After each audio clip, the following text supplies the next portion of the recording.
Vai sobrar no comando agora para a zaga do Cruzeiro. Dominou o Ramires, insistiu, recebeu uma falta, levou vantagem o Léo Fortunato. Léo Fortunato agora para Fernandinho. Este é Ramires. Para Fernandinho, tabelinha boa. O Fernandinho, escola boa jogada para Jonathan, recebeu, entrou na área, pintou o gol, bateu forte, é gol! Gol!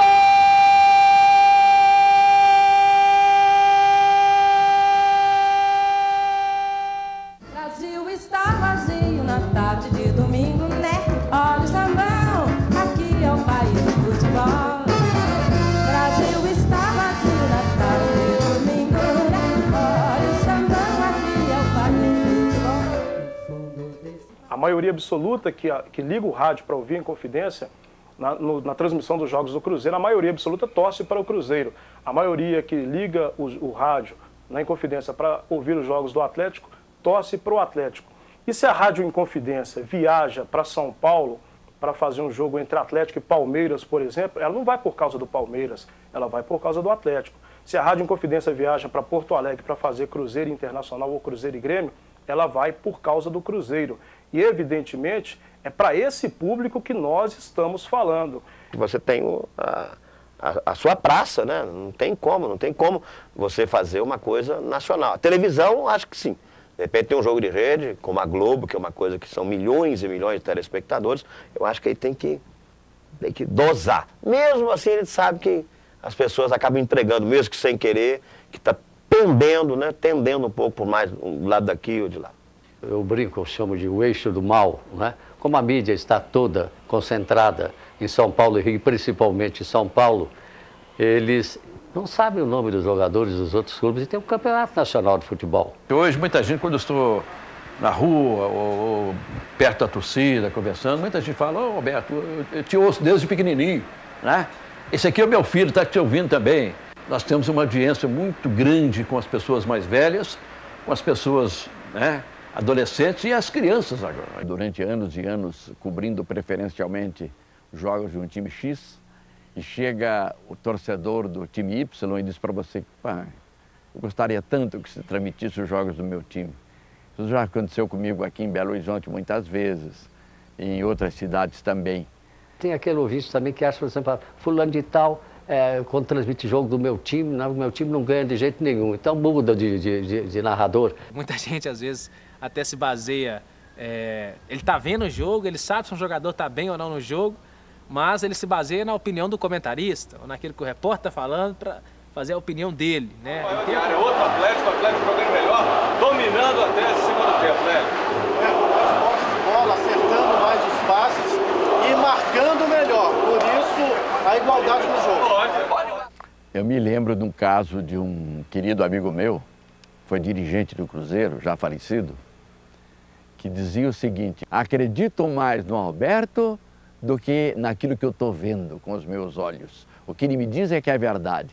Esse é um elogio para qualquer locutor esportivo. É extraordinário num jogo de futebol. É impressionante como a informação pode transformar o comportamento da torcida da mesma forma como uma jogada de um atleta no gramado. Às vezes um locutor de rádio fala mal de um jogador, a torcida imediatamente começa a vaiar. Tem muito torcedor que acompanha o jogo ouvindo a rádio. Eu acho que o radinho e o torcedor, eles não desgrudam, é o jogo inteiro juntos. Difícil do rádio deixar de andar ao lado do futebol e do futebol deixar de andar ao lado do rádio. Acho que eles têm tudo a ver e formam um par perfeito. Fundo desse país, ao longo das avenidas, de terra e grama, Brasil só é futebol. Esses 90 minutos de emoção e de alegria. Eu penso o seguinte: você pode ter numa emissora de rádio, numa transmissão, um excelente narrador, um cara que chama a audiência mesmo e tal, uma pessoa que já tem uma credibilidade, que seja até uma autoridade na narração esportiva. Agora, se a equipe não for de qualidade, a transmissão fica comprometida. Só o narrador não consegue fazer uma transmissão com qualidade e, assim, agradar o ouvinte, que o ouvinte é muito exigente. O comentarista, às vezes, agrega também informação, a jornada, o repórter que vive o dia a dia do clube, né? Esse também agrega muita coisa. O rádio criou, né, durante todos esses anos, até para enfrentar a concorrência, atrações paralelas. O acompanhamento de outros jogos, o torcedor sabe naquele momento o que está acontecendo em outros estádios. a estatística do jogo, a opinião da torcida. Você está transmitindo, tenho que narrar, passar aquela emoção, a dinâmica, viver o jogo, passar por 20 emoção. 0-0, 0-0, 0-0, e vem Denilson, cruzou na entrada da área, aí a Fortunato na marcha, bola passa e fica fácil para Zilton, que domina e trabalha a informação, vai Hércules.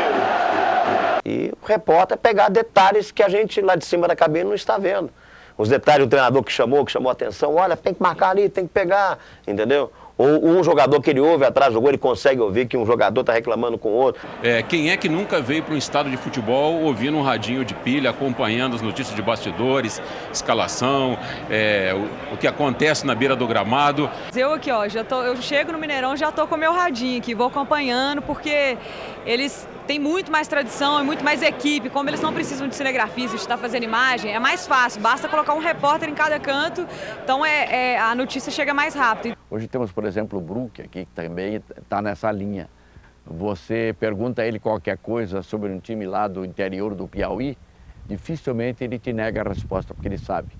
Se ele não souber, ele diz, espera um pouquinho aí, daqui 2 minutos ele volta, consultou lá os alfarrábios dele e vem com a resposta. Esse tipo de, um papagaio simplesmente se limite a fornecer a informação sem que tenha condições de, na hora de alguém pedir um detalhamento, ele dar esse detalhamento, isso não é um verdadeiro plantão. E o comentarista dá para você a parte tática do que está acontecendo no jogo, a leitura do jogo, né? Atlético e Cruzeiro com Wagner Tardelli no apito. É duro, hein? Então eu acho que hoje a equipe se completa com o trabalho do comentarista, do plantão, do narrador, mas acho ainda que a figura central continua sendo o relator, né? O cara que conduz a transmissão. 90 minutos de emoção e alegria, esqueço a casa e o trabalho.